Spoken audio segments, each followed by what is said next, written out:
बिस्मिल्लाहिर्रहमानिर्रहीम। एक मसला बहुत सारे हजरात ने पूछा है कि मुफ्ती साहब, कब्र के अंदर जब मुर्दे को रख दिया जाता है, मिट्टी डाल दी जाती है, तो क्या उस वक्त हाथ उठाकर दुआ कर सकते हैं या नहीं कर सकते? एक तो ये मसला मालूम किया है, और एक ये कि नमाज जनाजा के फौरन बाद जनाजा अभी सामने ही रखा हुआ है, तो क्या वहां पर हाथ उठा के दुआ कर सकते हैं या नहीं कर सकते? तो देखिए, दोनों मसले का हुक्म अलग अलग है, याद रखें। जो नमाज जनाजा के बाद ये आपने पूछा है कि हाथ उठाकर दुआ कर सकते हैं या नहीं, तो शरीयत में इसकी कहीं से कोई गुंजाइश नहीं निकलती। क्यों? इसलिए कि ये ना ही तो रसूलुल्लाह सल्लल्लाहु अलैहि वसल्लम से साबित है, ना ही सहाबा इकराम से साबित है, ना ही आइम्मा अरबा से साबित है, किसी से भी ये साबित नहीं है। तो ये एक बिदात हुई, और बिदात गुमराही, और गुमराही का ठिकाना जहन्नम है। इसलिए इससे तो इज्तिनाब करे, बचे इससे, इसको उम्मत में से खत्म करे। अब रहा दूसरा मसला कि कब्र के अंदर मुर्दे को मुंतकिल करने के बाद, मिट्टी डालने के बाद क्या हाथ उठाकर दुआ कर सकते हैं या नहीं कर सकते?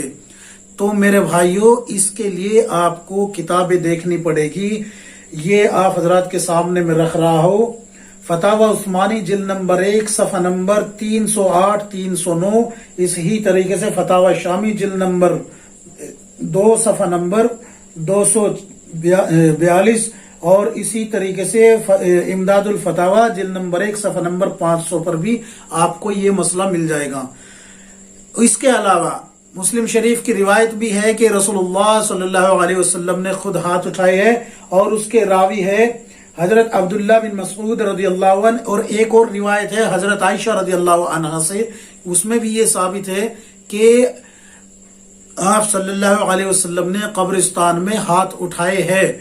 और इसी तरीके से फतहुल बारी में भी ये हदीस मौजूद है, फतहुल बारी में भी ये हदीस मौजूद है कि आप सल्लल्लाहु अलैहि वसल्लम ने हाथ उठाए हैं, कब्रिस्तान में दुआ की है। लेकिन याद रखे कब की है?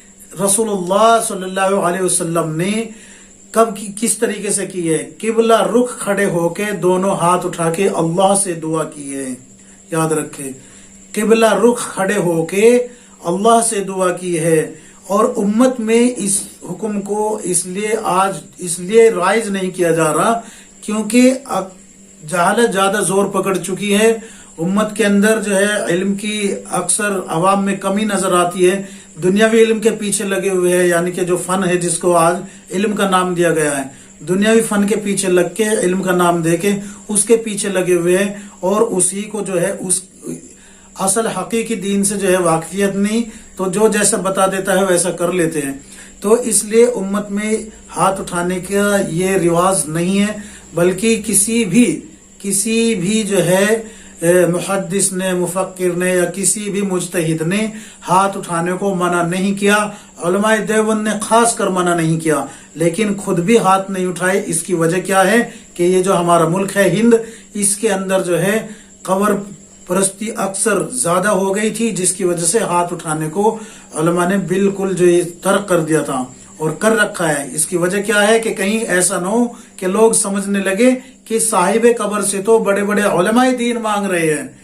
कई दफा ऐसा होता है, जैसे कि मौलाना तारिक जमील साहब ने एक मर्तबा किसी मजार पे हाथ उठा के दुआ की थी, तो लोगों ने कहा था कि देखिए मौलाना तारिक जमील साहब भी तो जो है दुआ कर रहे हैं, हाथ उठा के मांग रहे हैं कब्र वाले से, हालांकि वो अल्लाह से दुआ कर रहे थे, जिस तरीके से रसूलुल्लाह सल्लल्लाहु अलैहि वसल्लम से साबित है। लेकिन जहालत की बिना पे लोगों ने क्या कहा था कि मौलाना तारिक जमील साहब जो है कब्र से मांग रहे हैं, हालांकि ये सच नहीं था।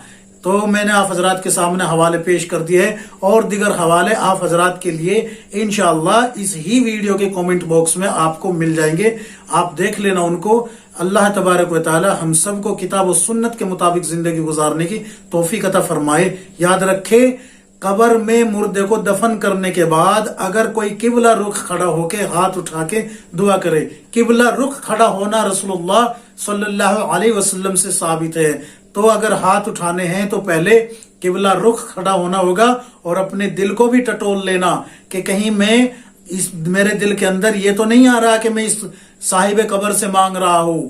تو اس لیے میرے بھائی اللہ سے دعا کرنی ہے، اور کس طریقے سے کرنی ہے؟ قبلہ رخ کھڑا ہو کے اللہ سے مانگنا ہے. صاحب قبر کے لیے بھی مانگنا ہے اللہ اس کی مغفرت فرما، تمام اہل قبور کے لیے مانگنا ہے، اپنے لیے بھی مانگنا ہے. اس طریقے سے جو ہے اللہ سے مانگنا ہے، نہ کہ صاحب قبر سے.